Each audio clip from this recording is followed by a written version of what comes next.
It seems to me that where we fall on the issue of reproductive rights doesn't just matter whether we say we're pro-life or pro-choice, because an individual woman can change her mind over the course of her own lifetime. What you believe at 15 isn't what you believe at 30, and that's not what you believe at 45, and that's okay. The problem is that in my country, we legislate reproductive rights. Laws are black and white, but the lives of women and the decisions that they have to make are thousands of shades of gray, and therein lies the problem.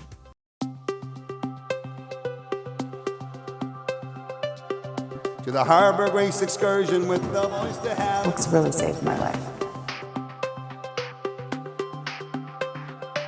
I think that you have had a really unique opportunity while writing this book to talk to people on both and many sides of an issue. That's something that not a lot of us aim to do or get the chance to do. So how does that impact the way that you think when you talk to people on all these different sides? You spoke to women who have had abortions, doctors, and people who are against abortion. Right. So you know what I'm going to do, if it's okay with you? Yeah. Since I believe these people got their books 4 seconds ago and haven't read it yet, I'm going to tell you what the book is about. Is that okay? Yeah. Okay. How smart. She's done this Because they're going to be before. like, why is she talking about abortion rights? What is going on? So A Spark of Light is the story of the last surviving abortion clinic in Mississippi. In America, we have 8 states that only have 1 reproductive rights clinic left, and I know we'll talk about that later and why. And I fictionalized it for the course of my novel. But in this clinic, a man walks in with a gun and a grudge, and he starts shooting. He kills some employees, he kills some patients, and he takes the rest hostage. One of the hostages is the 15-year-old daughter of the hostage negotiator on the outside, who doesn't know that his daughter is inside when he begins doing his work.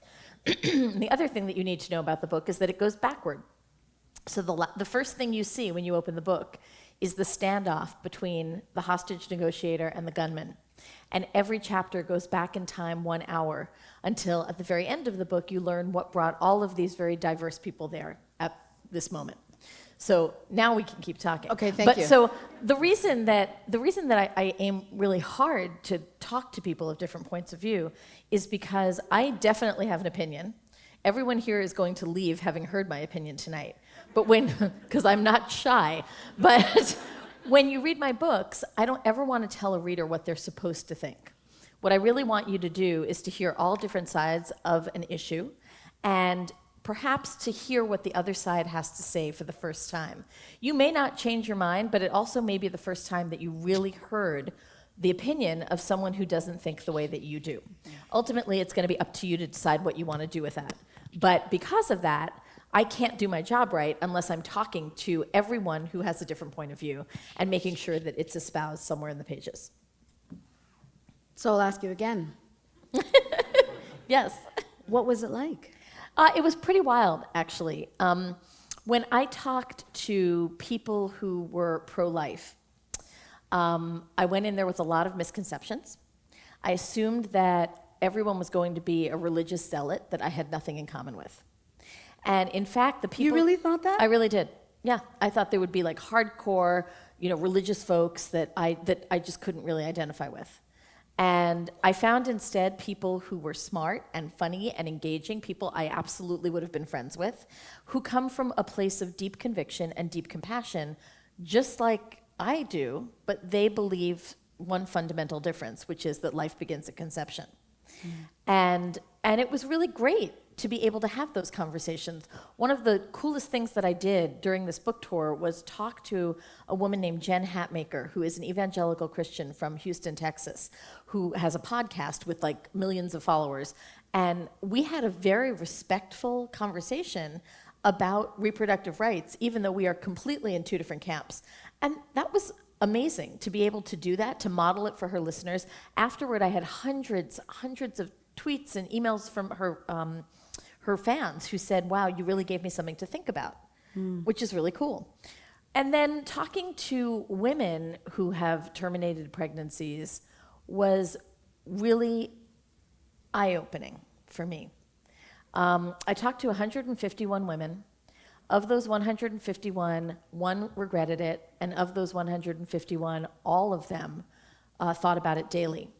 But the thing that broke my heart was that of those 151, less than 25 women wanted to be acknowledged in my book.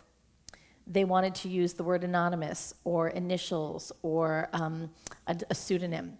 Because even though decades have passed since they terminated a pregnancy, they've never told their parents, their partners, their siblings, their friends. And, I've been doing a lot of thinking about that lately. Perhaps you've heard of Justice Kavanaugh, right? Yeah. So when I was watching those hearings and I was listening to Dr. Ford testify, it struck me how much of the conversation around her sounded like the things that these women had talked about.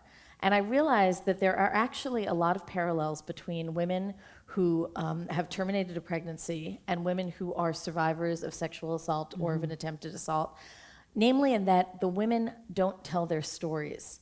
And when women don't tell their stories, a narrative is created for us, and it's one of blame and of shame. You did this was your fault, you should have known better, you shouldn't have gone there with him, you shouldn't have dressed that way.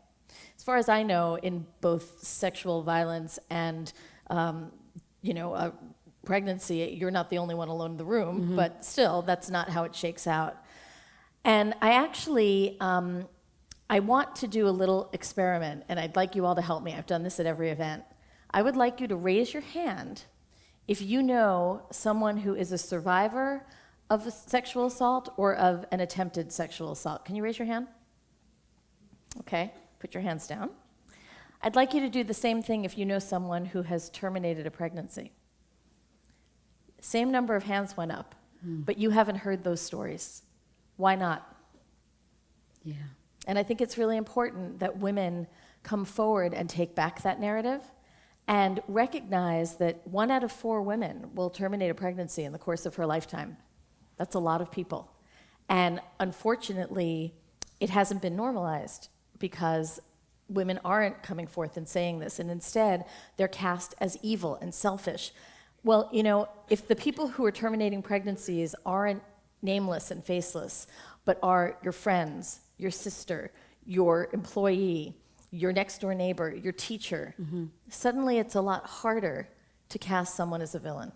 Now, before you actually went and did all of this research, what was your relationship to abortion? How close had you been to it? So that's the reason I actually wrote the book. When I was in college, I had a really good friend who was 7 weeks pregnant, didn't want the pregnancy. She and her boyfriend had all these tearful nights and decided they were going to terminate the pregnancy.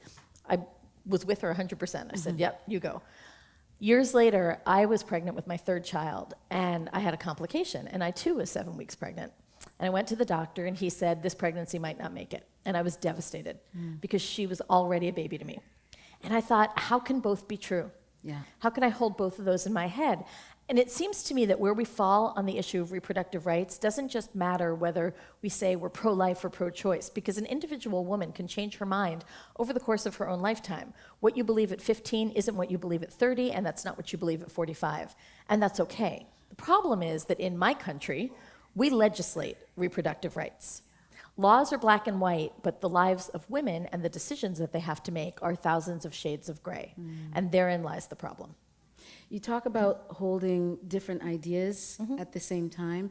I think Dr. Ward in the book had that within him it's sort of around science and religion. And he was based on Dr. Willie Parker at the West Alabama Center, Women's Center. What's the most important thing that you learned from shadowing him? Oh gosh, there's too much. So Willie Parker is an African-American abortion provider who identifies as a devout Christian. And he will tell you that he performs abortions not in spite of his religion, but because of it. And he does it because he heard a sermon on the Good Samaritan one day, and he thought, who is going to provide for these women if not me? And he went back and got trained in abortion care. And he flies all over the country to the most underserved areas and performs abortions for women. He's the one who invited me to shadow him in Mississippi and Alabama, and I did. I went down there for a week, and I was able to be in the room for 3 separate abortions. Now, did you make a choice to do that? Did he ask you? Well, he's very upfront about the fact that we can't talk about abortion in terms of euphemisms. In other words, even if you don't believe that life begins at conception, biologically, you are interrupting a life process. Anyone who's pro-choice has to admit to that. And so he encouraged me to really see what was going on and to also look at the products of conception to see exactly what we're talking about. And so what I can tell you is that for a 5-week abortion and an 8-week abortion, the procedure takes less than 3 minutes. And the products of conception basically look like when you blow your nose and peek into a tissue. Nothing that's going to give you any pause. The 15-week abortion was a little different. It took 7 minutes, and mixed among the mucus and the products of conception were things that were very, very, very tiny and very, very, very human. Did you have a reaction? Well, you know, you can't not go like that, but a tiny hand and an elbow, that kind of thing, it's shocking. But I'm also going to tell you about the woman who had that abortion. She had 3 children under the age of 4. She could barely afford to feed them. And she told me, if I have another baby, I can't afford to feed the ones I have. So you tell me, does that make her a bad mom or a good mom? Really depends on where you're standing. Actually, that idea of poverty is woven throughout the book. Yeah. I found. It's very linked. Yeah, it is really linked. And I want to know why you found it important to include that.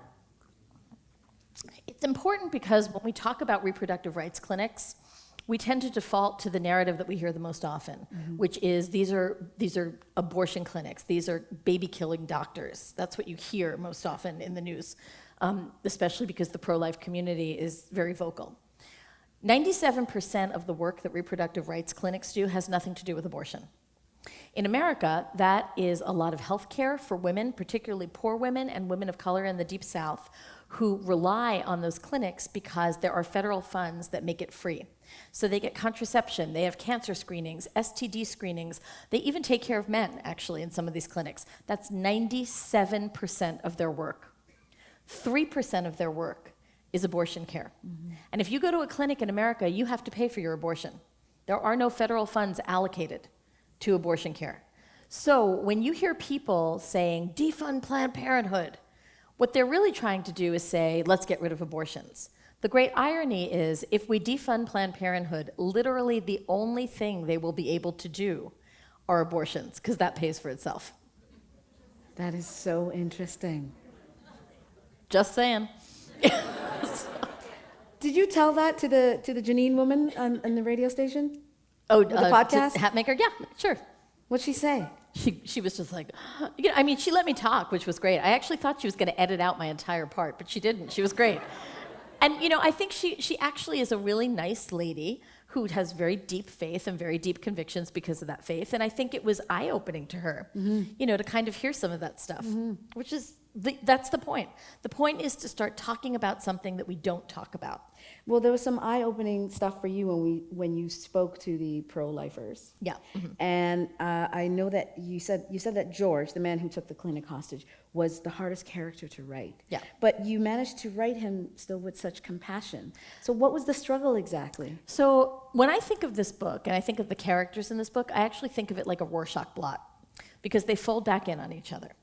So what you have is George, who is our gunman, who is a single father, which was a very deliberate choice on my part. And he is coming to this clinic. Why? Because I'm tired of hearing about single mothers. And because, honestly, this is a book about parenthood. And what does it mean to be a good parent? That's right. That's what I meant. They're going to fold back on each other. So I wanted to address the fact that women aren't the only ones who make decisions about parenthood. Men do too. So George's decision involves an act of vengeance on behalf of his daughter. And on the other side of that blot is Hugh, who is the hostage negotiator, whose daughter is 15 and is inside the clinic.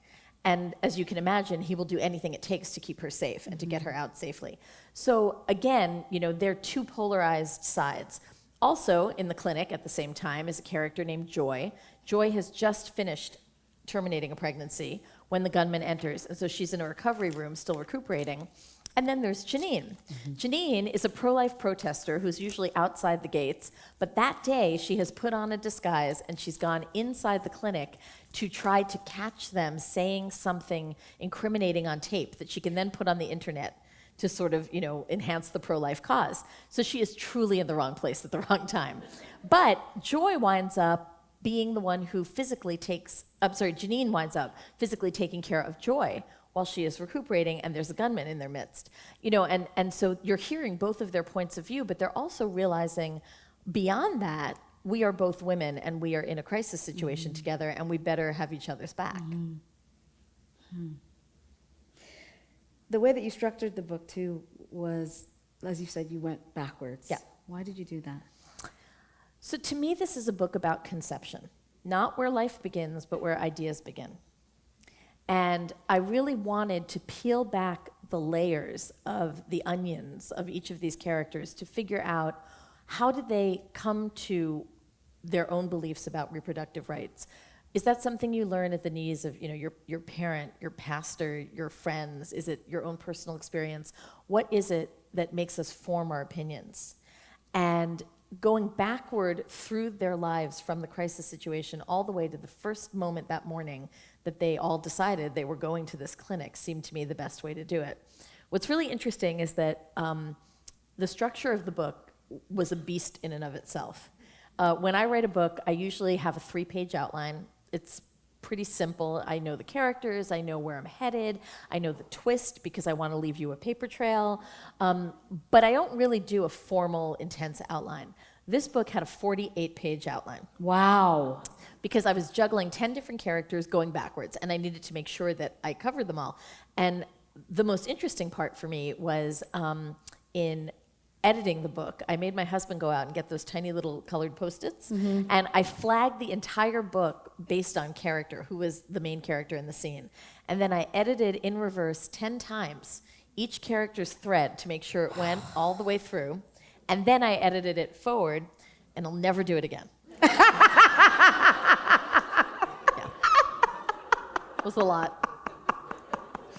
I did read that this is like the most planned book that It was ever had. crazy. Yeah, it was insane. Speaking of conception of ideas, where did you get yours?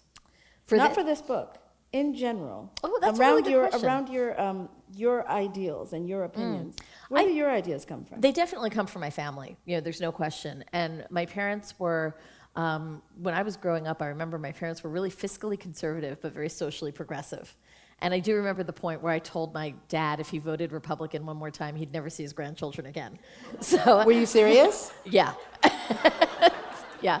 But he did vote Democrat after that, and now he's like confirmed Democrat. So Wait. No, yeah. I'm interested in this Yeah. part in terms of the voting. Okay. So when you, Yeah. so you know what he voted, but yeah. I'm always interested in this. He told you what he voted, but would he lie about that? No, he wouldn't. Not my dad. If you met my dad, you would know he Okay. wouldn't lie. Yeah, no. So in your family, you never feel, Pressure. Yeah, okay. No, not in any way. Because Okay. my dad was, the thing is, my dad was, he was in finance his whole life, and he worked on Wall Street. So everything that he was doing from a voting perspective came through a fiscal lens. And he wasn't really thinking about some of the social justice issues that I don't think are often espoused by Republican candidates. And so that was a really kind way of saying that, wasn't it? Thank you. Thank you. was that uncharacteristically kind for you? No, maybe Canada's rubbing off on me. I don't know. You've been here for like a day. But, you know, anyway, yeah, he has come around to the, you know, the good side, I would say. Yeah. So. The good side. Race is also tied in part to the discussion. So what did you learn about the intersection of race and abortion? So this was something that I also learned from Dr. Willie Parker, which was fascinating. And when I am not going to be as articulate as he is when he explains this, but he basically said that when you go to the Deep South, and I saw these, there are these giant billboards that have the most adorable little black babies on them. And then there's big letters that say, you could be killing the next Obama. Things like that. That is some sneaky business. Right. But wait a second. The people, here's the best part. The people paying for these billboards are a bunch of old white men who are pro-life. Yeah. And the point behind it is, the way he connects the dots, is that there is, in America, a true threat, I think, I'm saying this wrong. White males, older white males in America, feel threatened by the fact that they are a dying breed. That's one of the things that makes racism flourish right now so violently in America. And the only people who can have white babies are white moms. So if you can get all the black moms in the South on board to be pro-life and to say, we got to close these clinics because I don't want to get rid of the next Obama, they are fine, that's fine. The collateral damage, is that I guess the collateral gain in this case, is that you're saving the white babies. Do you think that's working? Do I think it's working? No, I mean, do you think that it's working? I mean, I don't know how you would know this, but among the black women, do you think that they're seeing that and actually being... Not the black women that I know. Right. But, to be honest, most of the people that I know are, again, very progressive or living in the North or, tapped into women's reproductive rights. I haven't really done a survey, down there in the South. Yeah. But I remember when Willie told me this, I was like, oh my good God, you are so right. And it was really shocking. Yeah.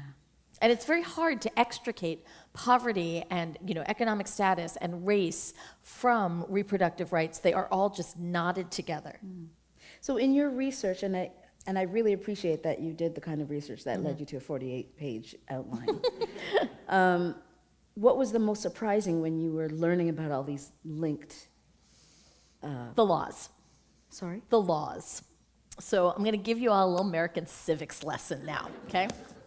So, you just sit back and listen to this one. All right. So here's the deal. You all have heard of Roe versus Wade.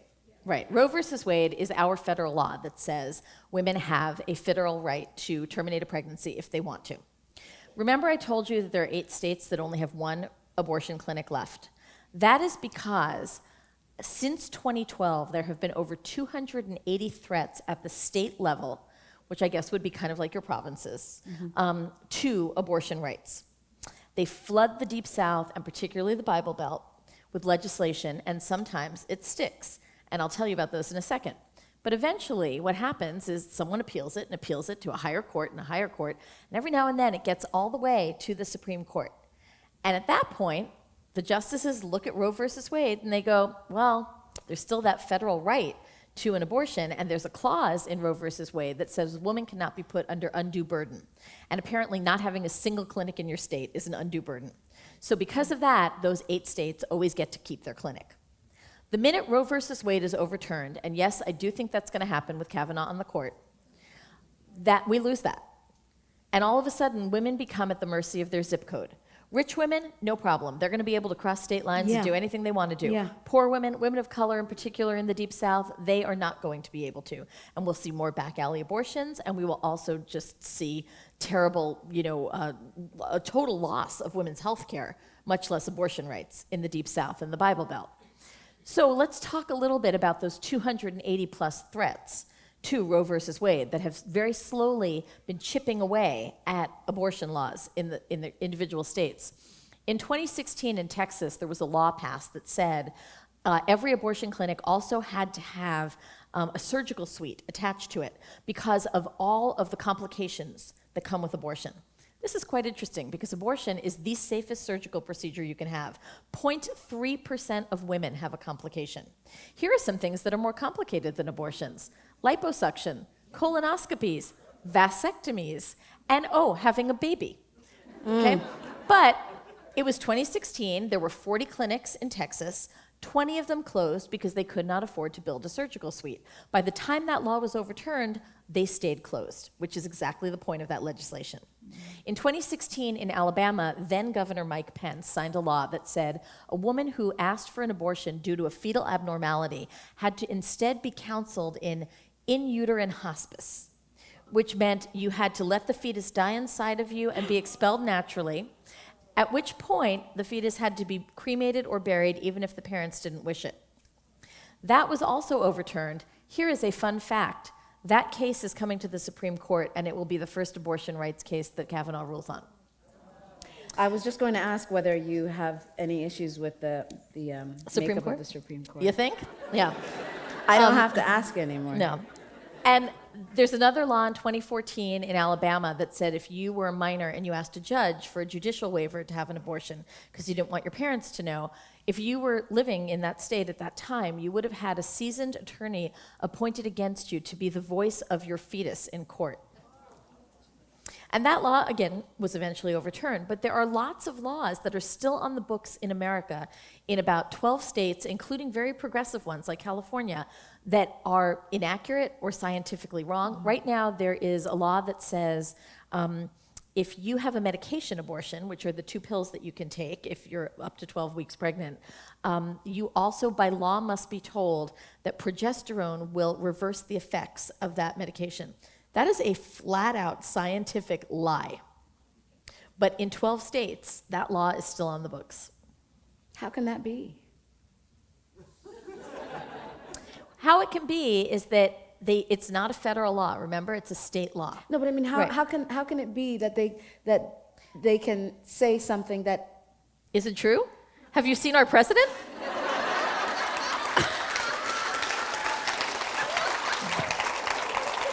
yeah.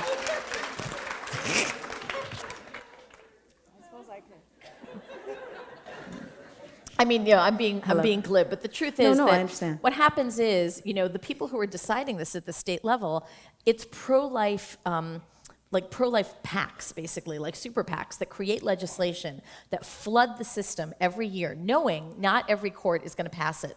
But there are going to be some states that are very, very conservative, very, very pro-life, and they're like, oh yeah, we're going to totally pass this. Right now, tomorrow, in Alabama, there is actually a law on the books, not a law, it's and what is it, like an amendment to their state constitution that is one of the things that people are going to be voting on. And it's a personhood bill. So it says, if it passes, that a fetus has the rights of a person.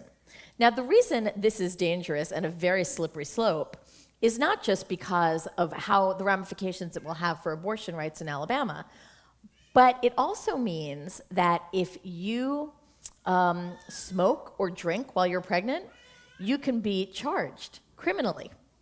Wow. You know, there's all kinds of stuff. There's a case where a woman tried to commit suicide. It was in Indiana. They had a personhood bill there. She didn't succeed, and she was convicted of attempted murder.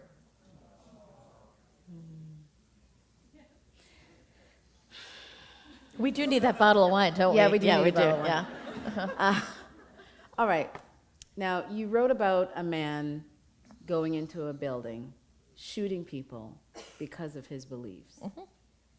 In the last couple of weeks, we saw that a man walked into a building shooting people because of his beliefs. And I know that it happened at least twice, right? In Pittsburgh, at the synagogue, and the yoga shooting in Florida. When these things are happening, because of what you've done, are you thinking about the men? Like, are you thinking about what their backstory might be? Beyond the anger, yeah. beyond do you ever go there? I mean, I do in that, particularly with something like Small Great Things, which was a book about racism in America. I really did look at those men, you know, particularly the really angry ones who have severe racial hatred for people who are not white. And I did learn who they were and you know, the levels of violence that they can attain. That's not the only problem, clearly. You know, common sense gun reform should have happened in America by now. It is a travesty that it hasn't. It is because of the way that our elections are funded. It is an embarrassment for me as an American. There have been 294 shootings this year that are mass shootings in America. 65 of them happened at a school. And there's nothing to be said about that. And frankly, if 20 elementary school kids could be gunned down and Congress couldn't see past itself to actually pass common sense gun reform, to say that there's no reason that we shouldn't have longer waiting periods and background checks, to say that there's no reason that you or I should own an AR-15, an assault rifle. If they can't even make those small changes, there is something seriously wrong with the morality of those people, period.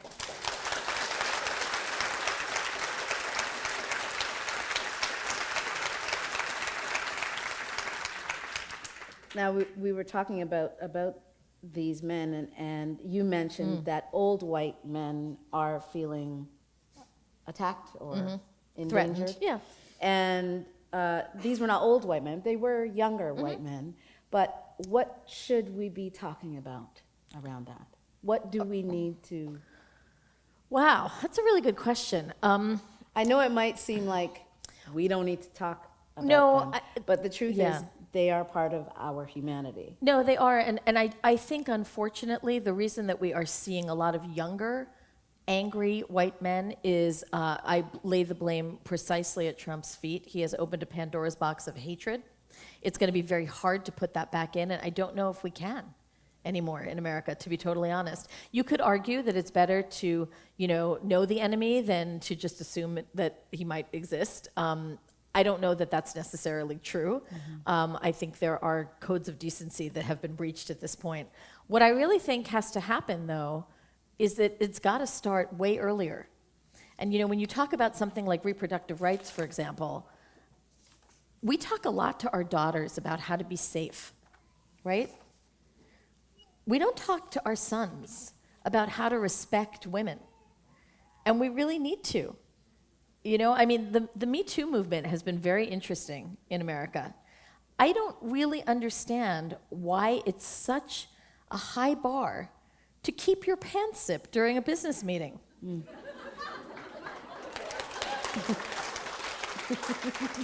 I know I have a lot of men in my personal sphere, in my life. Some of your best friends are men? Some of my best friends are men, but they also do not have this problem.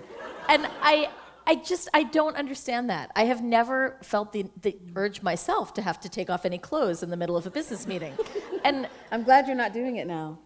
I know. If my mic stops working, though, I may have to, because it's tucked back there. But that to me is a really interesting thing. I think there's definitely something we are not telling our sons when they are young about respect, about the fact that, you don't put your hands on anyone until they give you permission to do that, period. That's a really good guideline. So what about the men around you when these shootings are happening? What are your circles saying?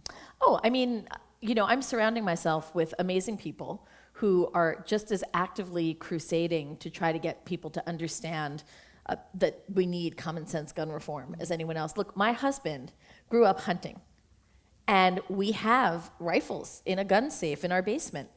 And he is the first person to say the NRA should be disbanded, and we need common sense gun reform, and there's no reason for people to carry assault weapons. He says you don't even really have to have a handgun as far as he's concerned. You could take a .22 that you would use to, shoot a rabbit, and basically that's all you really need, just one little gun like that. And I love actually when the NRA calls us. That's really fun because he always grabs the phone really excited, and he just leads them. Wait, why on. are they calling you? Oh, they call to get money. Okay, they want money, and he leads them on a merry path until he's like, "You guys are assholes," and just hangs up the phone. It's really fun. Anyway, but. The truth is, I don't associate with a lot of people who can't see that this is wrong. I hear from them a lot, get a lot of hate mail, but today was a big day for hate mail for me. Really? Today? Yeah. What'd you get?